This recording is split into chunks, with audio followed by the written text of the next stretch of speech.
Amigas y amigos de Canal Universitario, tengan ustedes muy buenos días. Soy el doctor Gustavo Mendoza Ríos, profesor emérito de la Facultad de Medicina de la UNSA y médico especialista del Hospital de la Mujer, que tiene el placer de ingresar a vuestros hogares mediante su programa Cuidemos tu Salud.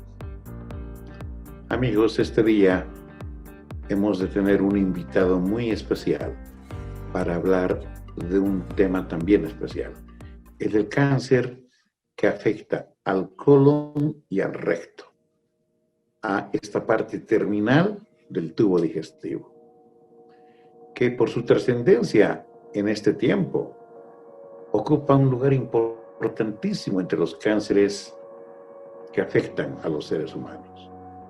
Y también tiene trascendencia por su cierta dificultad para diagnosticar. Para ello, hemos invitado a un distinguido profesional, el profesor Dr. Miguel Inchauste, quien es, además de profesor emérito de nuestra facultad, especialista en la materia, en patología precisamente colorectal. De tal manera que hemos de tener un programa muy interesante. Pero antes de entrar en tema, permítanme unos segundos de reflexión.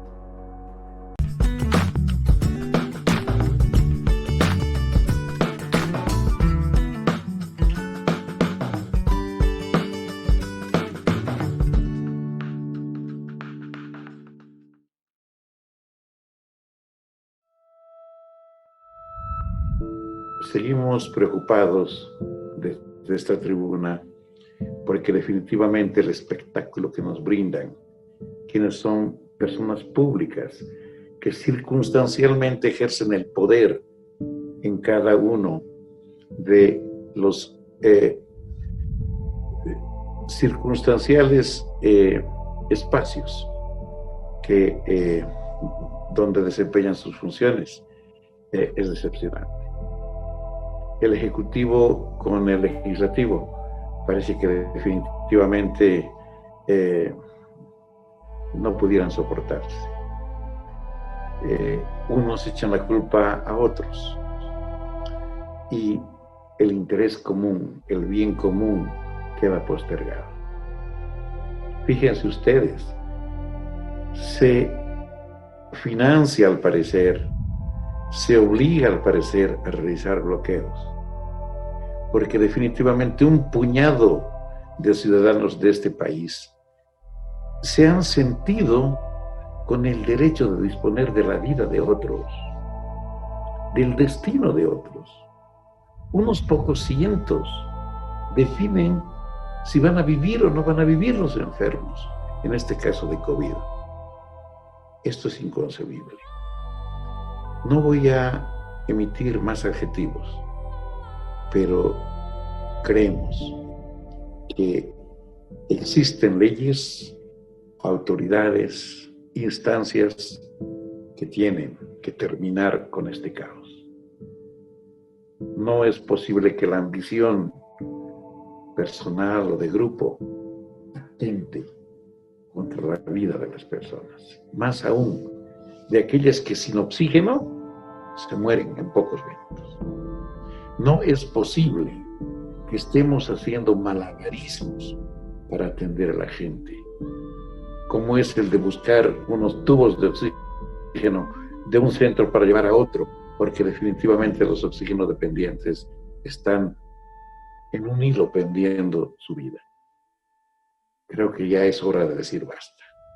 Demandamos a todos quienes están metidos en este conflicto que lo resuelvan. Tienen la obligación, para eso están allí en el poder. Y a los otros, que tengan conciencia de sus actos, que ni el dinero ni la consigna pueden definir sobre lo que nosotros hacemos como personas y como ciudadanos de este país. Todos somos bolivianos, amamos la patria, nos sentimos orgullosos de ser parte de ella y no debemos permitir, no vamos a permitir que un puñado de gentes atente contra la vida de otros ciudadanos, de otros iguales que nosotros, igual que ellos. ¿Qué se han creído? Creo que debemos recobrar la serenidad y ojalá este tema esté resuelto cuando hablemos en nuestro próximo programa. Dicho esto, amigos, permítanme ir a un corte y luego de lleno entraremos en la entrevista. En instantes vuelve la programación de TVU.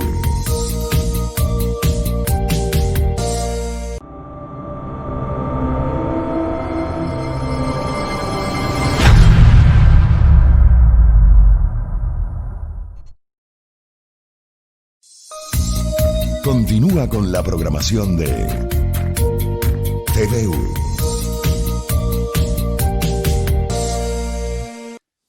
Amigos, como lo habíamos señalado precedentemente, está con nosotros nuestro invitado de hoy, el doctor Miguel Inchausti. Ya lo señalé precedentemente, él es profesor emérito de la Facultad de Medicina y es especialista cirujano, especialista, reitero, en coloproctología. Él tiene muchísima experiencia y es la autoridad para hablar del tema que hoy vamos a abordar, el del cáncer colorectal o colonorectal, como quiera llamarse. Pero no más palabras, permítanme saludarle y presentarles al doctor Miguel Inchausti. Miguel, muy buenos días. Gracias por aceptar nuestra invitación y bienvenido. Bueno, nuevamente entramos en sus hogares a través de Canal 13. Buen día a quienes conducen este programa, particularmente al doctor Gustavo Mendoza, a Canal 13 y naturalmente buenos días para las personas que nos acompañan con Canal 13 en su emisión de la fecha de hoy. Gracias, Miguel. Miguel, nosotros estábamos sumamente interesados en hablar del tema precisamente a requerimiento de nuestro público, porque constatamos de que efectivamente este tipo de cáncer, que hace 70 años no era prácticamente conocido, hoy, de acuerdo a reportes mundiales, se viene a constituir en el tercer cáncer en frecuencia en el mundo y el segundo que provoca mortalidad en los seres humanos. Por lo tanto, en los últimos años cobró mucha importancia. Miguel, para entrar en contexto, en Bolivia, ¿cuán frecuente es este cáncer? ¿Y es igual en hombres y en mujeres? Bueno, evidentemente las estadísticas a nivel mundial muestran una parte de lo que significa la epidemiología. Sí, en países desarrollados está en tercer lugar, podríamos decir, como orden de incidencia, pero en cuanto a mortalidad sube a segundo puesto, podríamos decir. En el caso de Bolivia, evidentemente, por el número de casos y la población que tenemos, los casos pueden ser menores. Pero si hablamos de incidencia de cáncer, en primer lugar está el cáncer ginecológico, el cáncer de cervix, que sigue siendo un motivo de preocupación para nuestra salud. Luego, por ahí iría, diríamos, un poquito el de próstata y terminaríamos con el cáncer digestivo. Y en el cáncer digestivo, en nuestro medio, hay dos cosas que nos tienen que llamar la atención. Primero, el cáncer de vesícula y segundo, el cáncer de colon. El cáncer de vesícula tiene más incidencia porque, bueno, podríamos decir que el 80% de nuestra población tiene cálculos biliares, ¿no? Y esos cálculos biliares no tratados pueden llevar hacia lo que significa el cáncer de vesícula biliar. Y luego está el cáncer de colon. Eso no implica de que no se tome en cuenta tumores en otras regiones, ¿no? Tumores de piel, por ejemplo, o en alguna eventualidad tumores óseos, o en tumores pulmón también entre los fumadores, el urológico particularmente. Entonces, el cáncer de colon como tal, yo pienso de que en este momento está en el cuarto lugar, hablando en nuestro medio. En nuestro país. Excelente. Amigos, esa es la importancia de este tumor, que afecta, como lo dijo muy bien el profesor Inchauste, tanto a varones como a mujeres. Pero todavía para circunscribirnos un poquito más, Miguel, ¿por qué no nos orientas respecto de lo que es el colon y el recto y cuál es la función que cumple? Porque a lo mejor nosotros conocemos más o menos muy bien el tema, pero a la gente hay que explicarle un poquito aquello. Bueno, el colon, que corresponde al intestino grueso, vendría a ser la parte más casi inferior de todo el tubo digestivo. El tubo digestivo viene de la boca al esófago, al estómago, al intestino delgado. Esta primera parte tiene fundamentalmente la función de disgregar los alimentos y absorberlos. Y todo lo que implica desecho pasa al intestino grueso o colon. El colon a su vez se divide en colon derecho y colon izquierdo, ¿no? El colon derecho lo que hace es absorber agua, de manera de que de lo que va pasando prácticamente se absorbe el 80%. Y el colon izquierdo viene a ser el que va a formar los desechos, donde está la materia fecal, y que cumple fundamentalmente una función de acumulación, se podría decir, o almacenamiento para algunos, para que eso vaya en sentido hacia abajo para poder ser evacuado. Entonces, no es lo mismo hablar de colon derecho, que tiene una función de absorción, donde algunas vitaminas se pueden absorber ahí, la vitamina K fundamentalmente, y donde se termina de producir el proceso de fermentación de los alimentos. En cambio, el colon izquierdo más es una especie de reservorio que permite acumular los desechos para que sean eliminados posteriormente. He ahí la diferencia, que también es embriológica y también es anatómica desde el punto de vista de su vascularización, ¿no? Esas serían las funciones fundamentales del intestino grueso. Excelente. Amigos, en este contexto habrá pues una cierta población que tiene mayor predisposición a enfermar de esta patología, de este cáncer, de este tipo de proliferación celular, que a diferencia de lo que acontece en el organismo normal, donde las células prácticamente se van reemplazando, pero se establece genéticamente lo que nosotros llamamos la apoptosis, que es la programación celular, la muerte celular programada. En este caso, en el cáncer, más bien esta raza celular no cumple esta programación y se dispara proliferando prácticamente sin control. De eso estamos hablando. Entonces, Miguel, ¿qué factores existen para que se pueda presentar el cáncer en la población humana? El cáncer es multifactorial, ¿no? Yo diría que en primer lugar está la dieta. Se ha cambiado mucho la dieta en todo el mundo. Se habla de dieta occidentalizada, donde se consumen más comida rápida que lo que debería consumirse. Para que cumpla sus funciones el intestino grueso se necesita un motor. Ese motor son los desechos, o sea, lo que va a eliminarse el organismo. Y ese motor se produce a través del consumo, por ejemplo, de verduras o alimentos que son ricos en celulosa. Pero hoy en día, si analizamos la dieta que algunos le llaman occidental, de la dieta de comida rápida, casi ninguno te ofrece verduras. Todos te ofrecen cosas fritas. ¿Cuántas veces habrán utilizado los elementos para hacer las preparaciones de una hamburguesa o un pollo, por ejemplo? Debería hablarse de grasas en ese sentido, que son insaturadas, que antes se decía que producían tumores en el estómago, pero ahora producen tumores en el colon.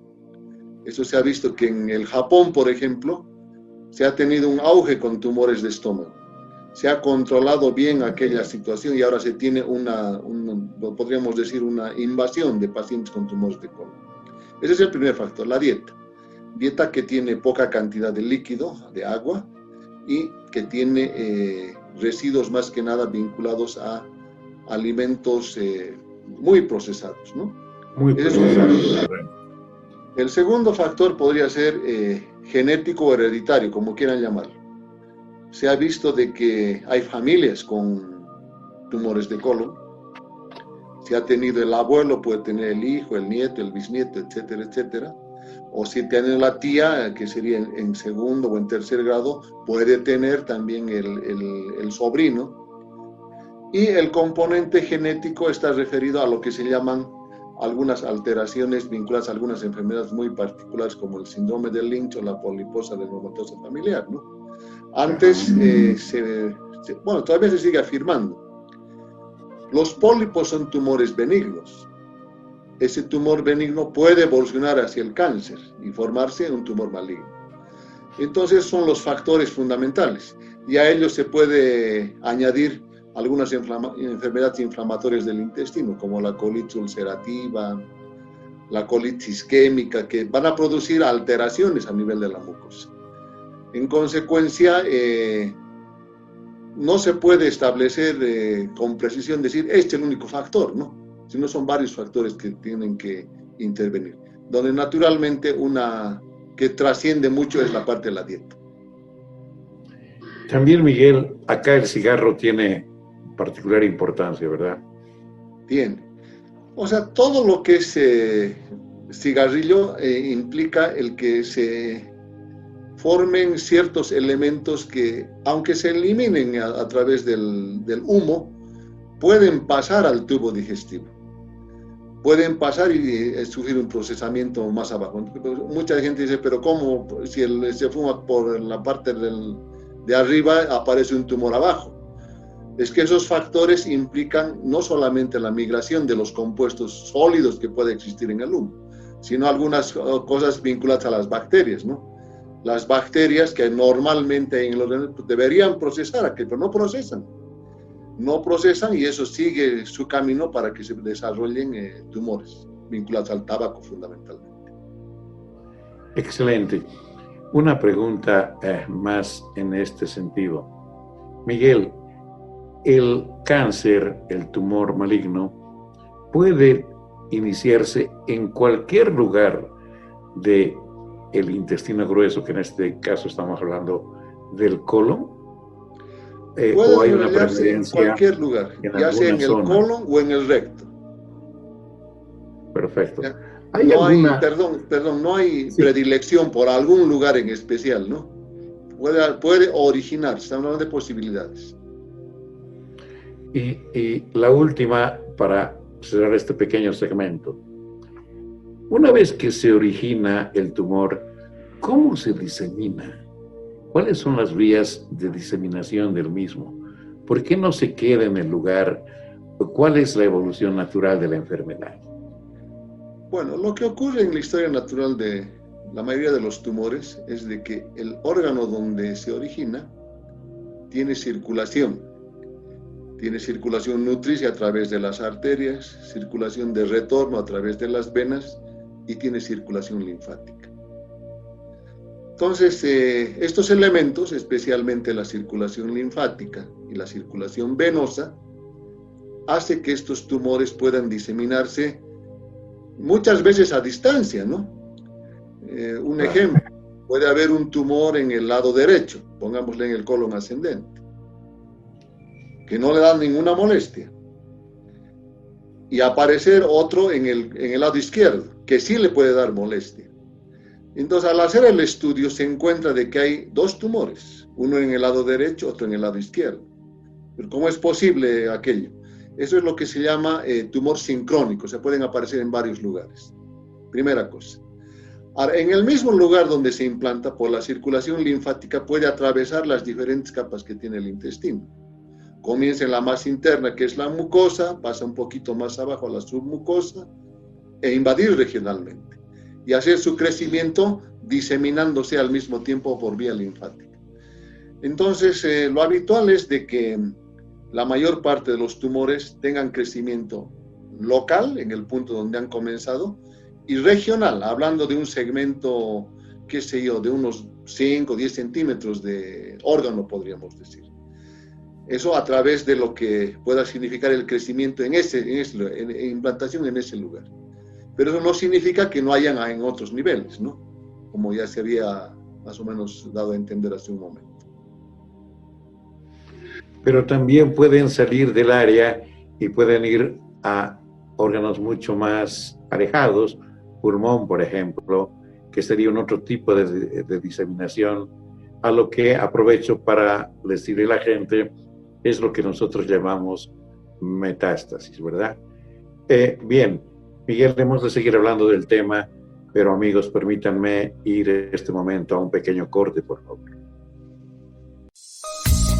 En instantes vuelve la programación de TVU.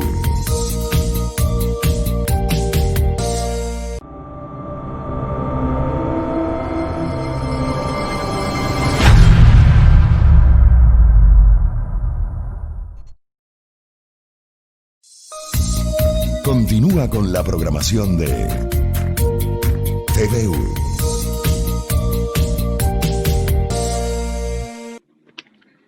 Amigos, seguimos conversando con nuestro invitado, el profesor Dr. Miguel Inchauste, hablando sobre el tema de cáncer colorectal. Miguel, ¿cuál es la signosintomatología que expresa, que manifiesta un paciente que comienza con el tumor, con el cáncer, y cómo es que, si es que no se lo ha detectado, esta sintomatología se va manifestando posteriormente? Sé que es un aspecto bastante amplio, pero tú eres el experto para didácticamente decirnos qué es lo que nosotros debemos esperar. Bueno, para empezar, los tumores, para que den sintomatología, tienen que tener cierto tamaño.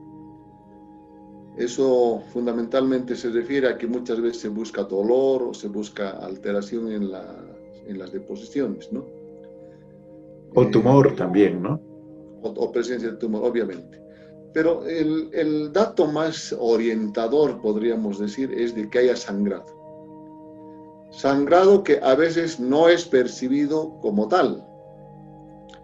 Que sangre, podríamos decir, solamente al paso de las deposiciones en alguna circunstancia, no siempre va a manchar el inodoro o el papel higiénico con sangre. Entonces es un sangrado donde hay una mezcla de sangre con la materia fecal, con las heces fecales. Por eso es que se dice de que puede haber un sangrado oculto. Ese es el primer dato. Segundo dato está referido a alteraciones en el hábito defecatorio. Personas que antes tenían deposiciones normales ahora aparecen con deposiciones un poco aumentadas de consistencia o deformidad en las mismas. Puede existir a través de lo que el lugar donde se desarrollan. Los tumores, por ejemplo, del lado derecho son más sangrantes, en cambio los del lado izquierdo no son sangrantes, sino van cerrando poco a poco el lumen, el diámetro del intestino. La luz del tubo, ¿no? Como manifestación, distensiones de abdomen. Entonces, eso también hay que tratar de entender y preguntar en el momento de examinar al paciente ciertos detalles que a veces no son percibidos por nosotros mismos, ¿no? Muy rara es la persona que tiene detalle de los tipos de deposiciones que tiene, ¿no ven? Eso significa de que pueda haber no siempre sangre, sino basta que haya alguna alteración en el color, por ejemplo, que sea más oscuro o que tienda a aparecer con algunos pequeños puntitos por allá, o que de lo que era circunferencial con forma cilíndrica se vuelva aplanada, por ejemplo, la deposición. Entonces eso debe llamar la atención. Y obviamente puede aparecer un tumor que se puede tocar en diferentes partes del abdomen, ¿no? especialmente en el lado derecho, puede tocarse. Bueno, yo no tenía un tumor acá, ahora lo tengo. Entonces amerita hacer un examen que corresponde a estar descartando patologías, primero que tengan que corregirse en ese momento, y luego tratar de asociar a lo que pueda significar el desarrollo del tumor. La pérdida de peso, que en la cosa del cáncer se dice que es lo primero que aparece, eso no es real, a no ser que los casos sean muy avanzados, ¿no? Entonces, en casos avanzados, que habitualmente son la mayoría, por desgracia, hay una pérdida de peso importante sin una causa aparente. Entonces, yo pienso de que lo que tendría que puntualizarse es de que este es un tumor silencioso que puede dar sangrado que no es percibido. Eso se llama sangrado microscópico. Por eso en la consulta nos obliga a buscar causas de sangrado en esa situación, tratando justamente de descartar un paciente que pueda ser portador de un tumor en el colon o en el recto. Excelente. Con esta clínica, los pacientes pueden llegar a la consulta.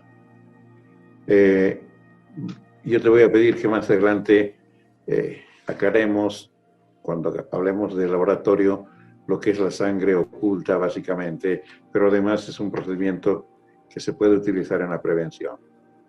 Cuando hay la sospecha de que pueda haber este tumor o este sangrado visible o no visible, o la presencia de un tumor, los especialistas, ¿a qué tipo de exámenes recurren? ¿Usan el laboratorio, a lo mejor la imagenología u otro tipo de instrumental para visualizar directamente? ¿Por qué no nos matizas un poquito qué tipo de recursos utilizan para hacer el diagnóstico y confirmar? Bueno, inicialmente es el examen clínico, ¿no? El examen clínico implica hacer un examen del abdomen, como en cualquier otra enfermedad del abdomen, y hacer un examen proctológico. Ya se ha establecido a nivel mundial que por lo menos entre el 60 a 70% de los tumores pueden aparecer más en recto que en colon. Entonces tendría cierta más incidencia. O sea, dice que muchos dicen que están al alcance del dedo. O sea, el tacto rectal sería importante allá. Se puede llegar más o menos hasta el 80% haciendo un examen endoscópico, que es la rectoscopía. Y el resto del 30% significaría el resto del colon, que amerita otro tipo de exámenes, ¿no? Sin embargo, si queremos hacer un rastreo en grandes poblaciones, no vamos a hacer a todos tacto rectal, rectoscopía o endoscopía. Es más sencillo pedir un test de sangre oculta en heces. Este test se puede hacer muy sencillo, parecido a lo que se hace en una prueba rápida de embarazo, o lo que está de moda hoy, una prueba rápida para COVID, es una cosa similar. Se toma materia fecal, se la procesa un poquito y se aplica a una lámina. Esa lámina nos va a mostrar un cambio de color a través de lo que se llama el test del guayaco. Eso sale positivo, nos dice que hay un sangrado. No nos dice dónde todavía. Puede ser por hemorroides, puede ser por problemas en el recto, o problemas en el colon, o por cáncer. Entonces, una vez de que se hizo aquello, tenemos la obligación de encontrar ese punto de sangrado. Y eso se establece exclusivamente a través de procedimientos endoscópicos. Rectoscopía inicialmente, si no hay nada, se hace colonoscopia, que mejor es hacer en un centro donde existe el especialista que corresponda, ¿no? Ahora, el paciente que pueda tener una masa a nivel del abdomen, un tumor palpable en el abdomen, también a través de la endoscopía hay que llegar, porque el objetivo de la endoscopía es ver dónde está aquello y tomar una biopsia y hacer el diagnóstico. La única forma de hacer el diagnóstico es haciendo la biopsia. Pero a ese paciente que tiene una masa se puede echar mano de otros estudios, ¿no? Una vez que se ha establecido, se puede hacer, por ejemplo, una ecografía de hígado para ver si no se ha diseminado al hígado, una placa de tórax para ver si no se ha diseminado a pulmones, y necesariamente debe hacerse una tomografía para ver qué ha pasado en el componente regional, ¿no? Hoy en día los endoscopistas han adquirido cierta habilidad porque ven el tumor, lo biopsian y hacen una ecoendoscopía, que se llama. Entonces, a través de la endoscopía pueden ver hasta qué capa del intestino llega y nos pueden informar en ese sentido. Inclusive se puede ver ganglios regionales a través de esa ecoendoscopía. Entonces, si nosotros vemos el algoritmo de diagnóstico del estudio del paciente, no es de una consulta, son de varias consultas y varios exámenes. ¿Para qué? Yo puedo tener la biopsia seguramente haciendo una endoscopía, una biopsia, mando al patólogo y me reporta. Es un tumor maligno, punto. Pero ahora tengo que estadiarlo, porque en función al estadio es de que nosotros tenemos que plantear el tratamiento. Desgraciadamente, en cuanto al estadio, como ocurre en la mayoría de los tumores malignos, el mayor porcentaje de pacientes consultan cuando tienen síntomas, cuando ya prácticamente ha avanzado la enfermedad, y obviamente los procedimientos no tienen la eficiencia que tendrían cuando serían tumores iniciales, por ejemplo. Entonces, ahí va más o menos enfocado el diagnóstico, ¿no? Esto tiene que ser enfocado por un especialista, eso es lo más importante. Si bien se puede hacer sangre oculta en cualquier laboratorio, en cualquier estudio, el que se haga el resto del manejo ya no es para hacer en un consultorio, diríamos, sencillo. Hacer endoscopía o pedir aquella cosa ya significa especialidad. Perfecto. Miguel, yo creo que también señalaste algo muy importante. Infortunadamente, estos tumores no se encuentran en sus primeras fases de desarrollo, sino un poco tardíamente. A eso, amigos, es a lo que se refiere el profesor Inchauste cuando habla del estadiaje. Es decir, se dividen en varios estadios la evolución del tumor, y lo ideal, comprenderán, es encontrar al tumor en un estadio 0-1, digamos, que en un estadio 4, para simplemente denotar la evolución y la gravedad de la evolución del proceso. Miguel, el tratamiento nos denotaría otra sesión con toda seguridad, pero sin embargo, de una forma muy sucinta, ¿podrías decirnos en qué consiste el tratamiento? Comprendiendo, por supuesto, que básicamente no es lo mismo tratar un tumor en un estadio inicial que tratarlo en un estadio muy avanzado.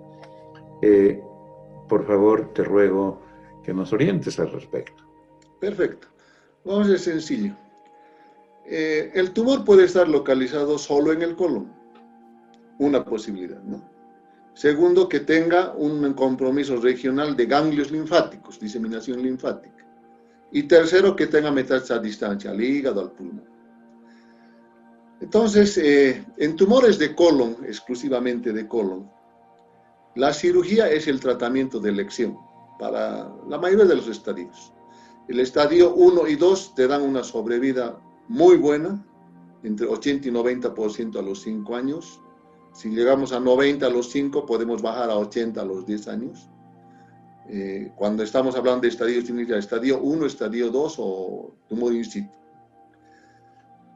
El estadio 3 y el estadio 4 no solamente debería hacerse cirugía, debería además hacerse radioquimioterapia. Más quimioterapia que radioterapia en cáncer de colon, para mejorar la sobrevida.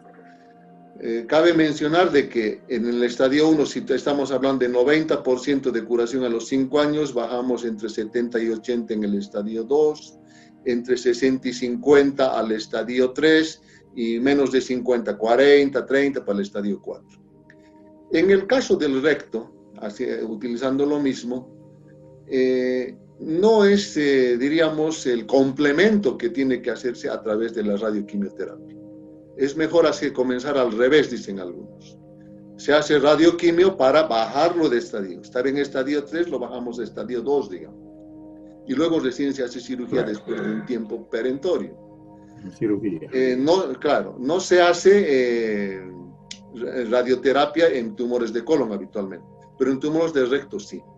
Entonces los esquemas hoy en día son tan diversos que yo creo que se podía circunscribir que tumores de colon siempre tiene que ir cirugía y después la terapia adyuvante, que sería la quimioterapia.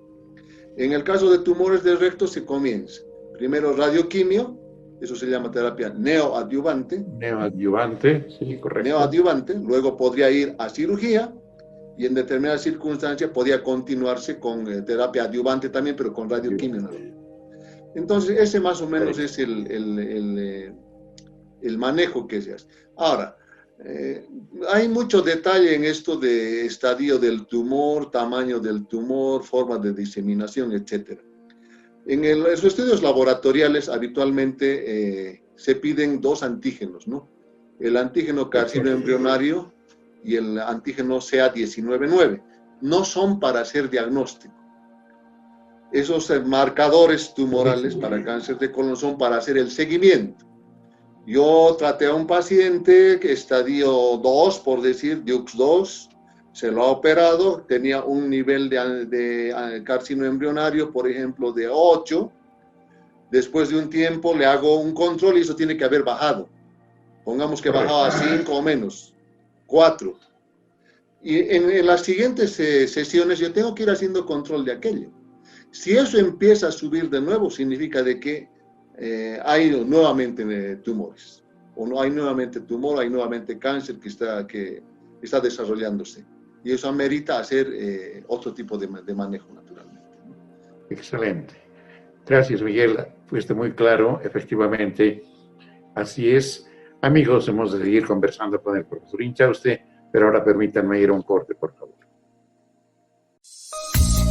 En instantes vuelve la programación de TVU.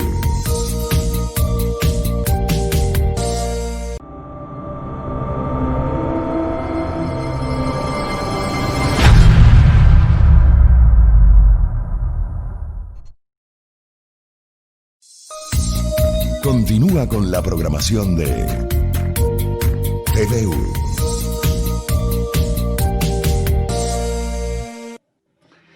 Miguel, hablemos de la prevención.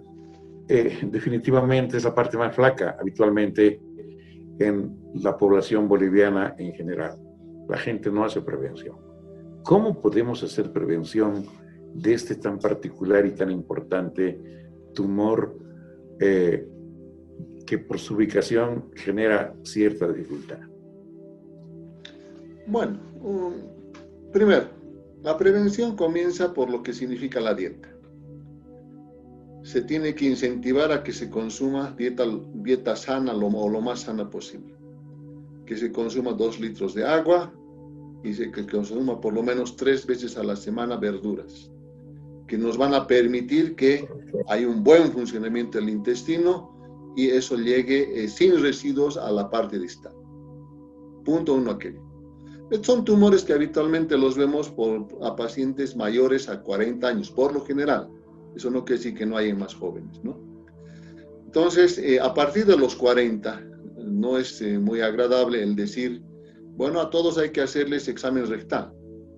A partir de esa edad se tendría que incentivar a que consulten a las especialidades que correspondan y se hagan exámenes de rastreo, de catastro, a través de lo que es la sangre oculta.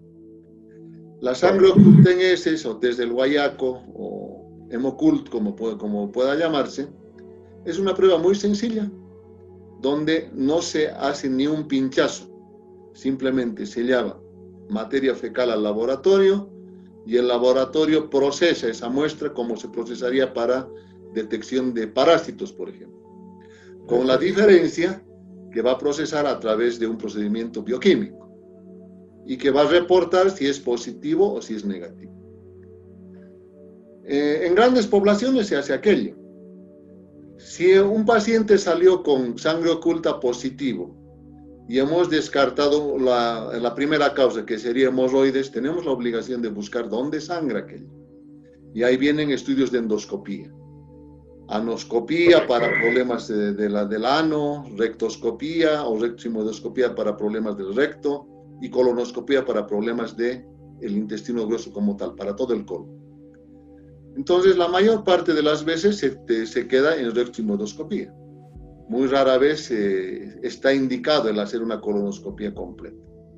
Pero es un procedimiento que en esos pacientes debería hacerse una vez, y si no hay nada, hacer el catastro de ese estudio después de unos 2 a 5 años. Pero tendría que hacerse sangre oculta de esos en ciertas poblaciones de riesgo que decíamos, ¿no? Ejemplo, yo tenía una abuela que tenía tumor, pongámosle, digestivo. Tengo riesgo, el doble de lo que tiene una persona que no tenía ese antecedente. Entonces yo tengo que hacerme cada año un test de sangre oculta, descartándose obviamente que haya tenido hemorroides. Y los demás estudios que vienen a ser prácticamente el localizar el punto en el cual, donde existe el sangrado. Entonces, en pacientes como que avanzan un poquito más en edad, en los de 50, ahí ya tiene que hacerse cada año prácticamente en forma obligatoria. Y en los que tienen antecedentes familiares de pacientes con cáncer digestivo, tiene que hacerse cada 6 meses.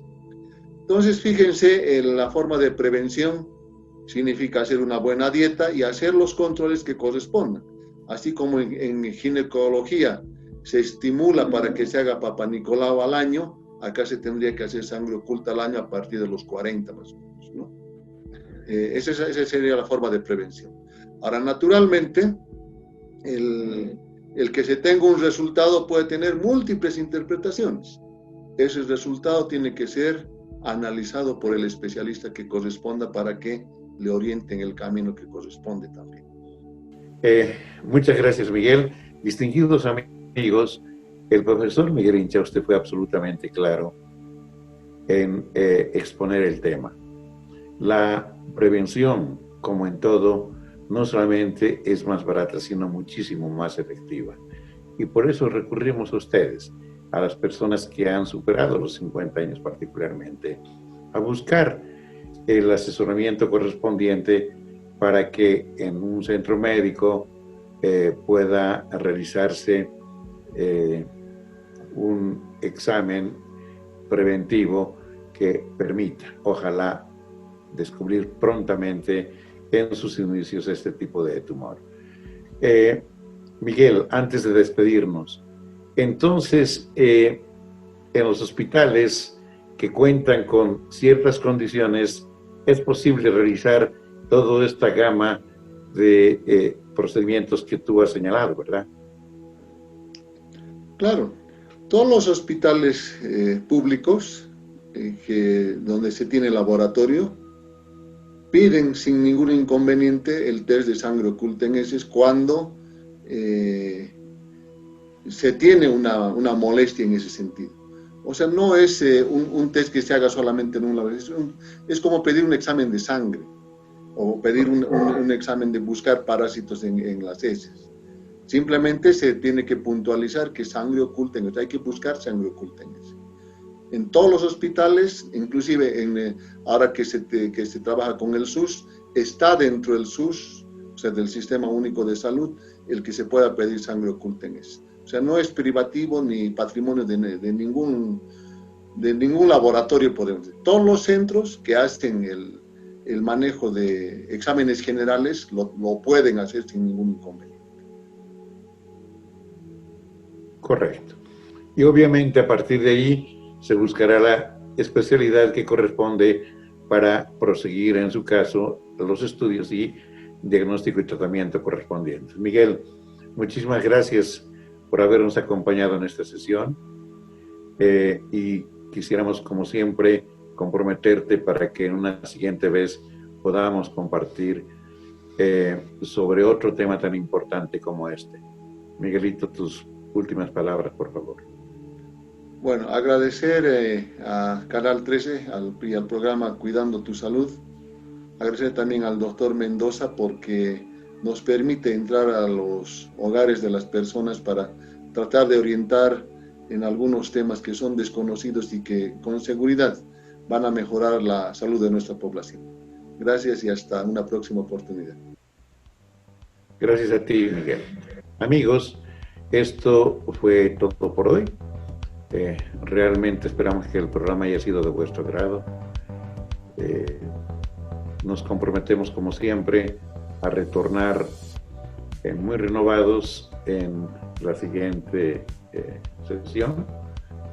Pero entre tanto, les volvemos a pedir que cuiden a la familia, que compartan con sus hijos, que sepan que mañana el futuro es algo que puede ser muy prometedor a pesar de las circunstancias que estamos viviendo.